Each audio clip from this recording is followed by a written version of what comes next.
ಮಂತ್ರಿಗಳು, ಶಾಸಕರು, ಸಿನಿಮಾ ವಾಣಿಜ್ಯ ಮಂಡಳಿಯ ಅಧ್ಯಕ್ಷರು, ನಿರ್ಮಾಪಕರುಗಳು, ನಿರ್ದೇಶಕರುಗಳು, ನಟ ನಟಿಯರು, ಅಧಿಕಾರಿಗಳು ಎಲ್ಲರೂ ಕೂಡ ಇದ್ದಾರೆ. ಅವರೆಲ್ಲರಿಗೂ ಕೂಡ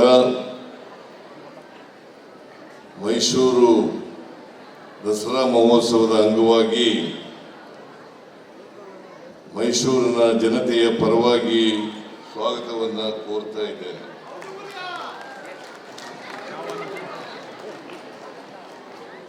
ನೀವೆಲ್ಲರೂ ಕೂಡ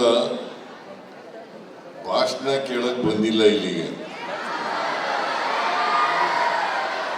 ರಿಯಾಕ್ಷನ್ ನೋಡಿದ್ರೆ ಯಾರು ಭಾಷಣ ಕೇಳೋರಲ್ಲ. ನಟ ನಟಿಯರನ್ನ ನೋಡ್ಲಿಕ್ಕೆ ಬಂದಿದ್ದೀರಿ, ಸಿನಿಮಾ ನೋಡ್ಲಿಕ್ಕೆ ಬಂದಿದ್ದೀರಿ. ಹಾಗಾಗಿ ನಾನು ಮಾತಾಡಲಿಕ್ಕೆ ಹೋಗಲ್ಲ, ಹೆಚ್ಚು ಮಾತಾಡಲಿಕ್ಕೆ ಹೋಗಲ್ಲ. 4ನೇ ತಾರೀಕಿನಿಂದ 10ನೇ ತಾರೀಕಿನವರೆಗೆ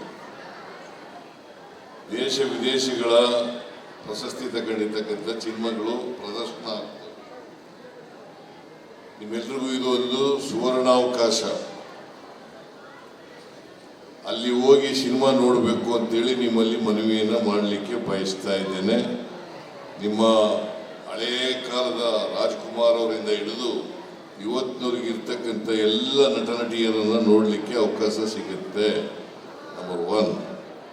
ನಂಬರ್ 2, ಪ್ರತಿ ವರ್ಷದಂತೆ ಈ ವರ್ಷನೂ ಕೂಡ ದಸರಾ ಮಹೋತ್ಸವದ ಸಂದರ್ಭದಲ್ಲಿ ಸಿನಿಮೋತ್ಸವವನ್ನು ಆಚರಣೆ ಮಾಡ್ತಾ ಇದ್ದೀವಿ. ಈ ಸಿನಿಮೋತ್ಸವವನ್ನು ಅತ್ಯಂತ ಸಂತೋಷದಿಂದ ಇವತ್ತು ನಾನು ಉದ್ಘಾಟನೆ ಮಾಡಿದ್ದೇನೆ.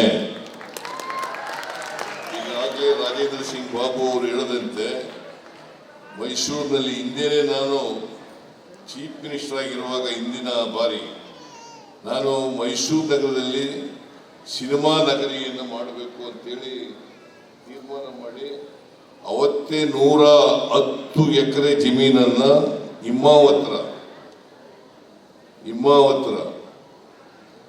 ಕಡ್ಕೊಳ್ಳೋದ ಹತ್ರ ಇರ್ತಕ್ಕಂಥ ಊರಿನಲ್ಲಿ ಅದನ್ನು ಮಾಡಬೇಕು ಅಂತೇಳಿ ತೀರ್ಮಾನ ಮಾಡಿದ್ದೀವಿ.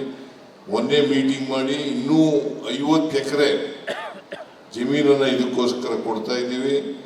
160 ಎಕರೆ ಜಮೀನನ್ನು ಇದಕ್ಕೋಸ್ಕರ ಉಡುಪಾಗಿಡ್ತಾ ಇದ್ದೇವೆ. ಒಂದು ಮಾದರಿಯಾದಂಥ ಸಿನಿಮಾ ನಗರಿಯನ್ನ ಮಾಡಬೇಕು ಅಂತಕ್ಕಂಥದ್ದು ಸರ್ಕಾರದ ಉದ್ದೇಶ, ಎಲ್ಲ ಚಿತ್ರರಂಗದಲ್ಲಿರ್ತಕ್ಕಂಥವ್ರ ಎಲ್ಲರ ಉದ್ದೇಶ. ಹಾಗಾಗಿ ಅದನ್ನ ಇನ್ನು 3 ವರ್ಷದೊಳಗಡೆ ಮಾಡಿ ಸಿನಿಮಾ ನಗರಿಯನ್ನ ಮಾಡಿ ಫಿಲ್ಮ್ ಸಿಟಿ ಅಂತ ಇಂಗ್ಲಿಷ್ನಲ್ಲಿ ಹೇಳ್ತಾರೆ, ಫಿಲ್ಮ್ ಸಿಟಿ ಅಂತ ಹೇಳ್ತಾರೆ, ಕನ್ನಡದಲ್ಲಿ ಸಿನಿಮಾ ನಗರಿ ಮಾಡ್ತಕ್ಕಂಥ ಕೆಲಸವನ್ನು ಮಾಡ್ತೇವೆ.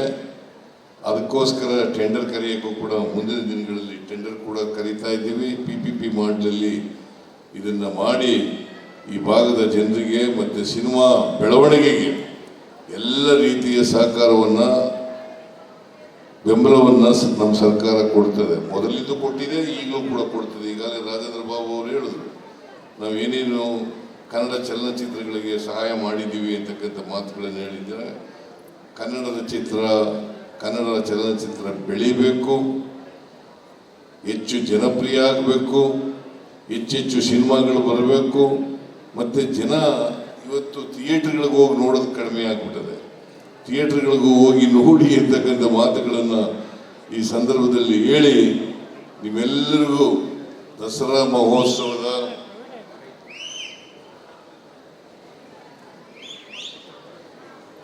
ಮಹೋತ್ಸವದ ಶುಭಾಶಯಗಳನ್ನು ಕೋರ್ತಾ ಇದ್ದೇನೆ.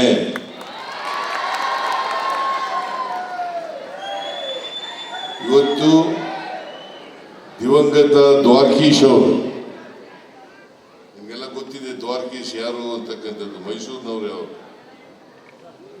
ಅವರು ನಿರ್ಮಾಪಕರಾಗಿದ್ದರು, ನಟರಾಗಿದ್ದರು, ನಿರ್ದೇಶಕರಾಗಿದ್ದರು, ಬಹಳ ಅಪಾರವಾದಂಥ ಕೊಡುಗೆಯನ್ನು ಕನ್ನಡ ಚಿತ್ರರಂಗಕ್ಕೆ ಕೊಟ್ಟಿದ್ದಾರೆ. ಅವರ ಜ್ಞಾಪಕಾರ್ಥವಾಗಿ ಈ ವರ್ಷ ದಸರಾ ಸಿನಿಮೋತ್ಸವವನ್ನು ಆಚರಣೆ ಮಾಡ್ತಾ ಇದ್ದೇವೆ. ಅವರ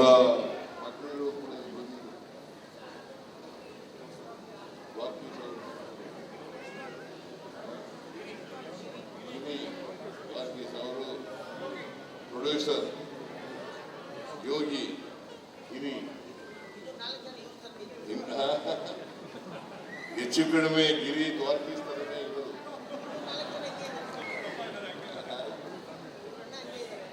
ಯೋಗಿ ಇವರು ನಿರ್ಮಾಪಕರು. ದ್ವಾರಕೀಶ್ ಅವರು ಕನ್ನಡ ಚಿತ್ರರಂಗ ಮರೆಯಲಾಗದಂಥ ವ್ಯಕ್ತಿ. ಅಪಾರ ಕೊಡುಗೆಯನ್ನು ಚಿತ್ರರಂಗಕ್ಕೆ ಬಹಳ ಕೊಡುಗೆಯನ್ನು ಕೊಟ್ಟಿರ್ತಕ್ಕಂಥವ್ರು. ನಾನು ಅವರು ಬಹಳ ಆತ್ಮೀಯವಾಗಿದ್ದಂಥವ್ರು. ದ್ವಾರಕೀಶ್ ಮತ್ತು ನಾನು ಬಹಳ ಆತ್ಮೀಯ, ಒಟ್ಟಿಗೆ ಹೆಲಿಕಾಪ್ಟರ್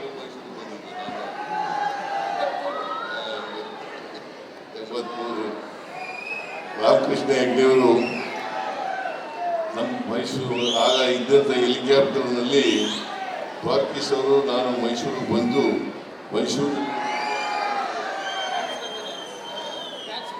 ಡ್ಯಾನ್ಸ್ ರಾಜ ಡ್ಯಾನ್ಸ್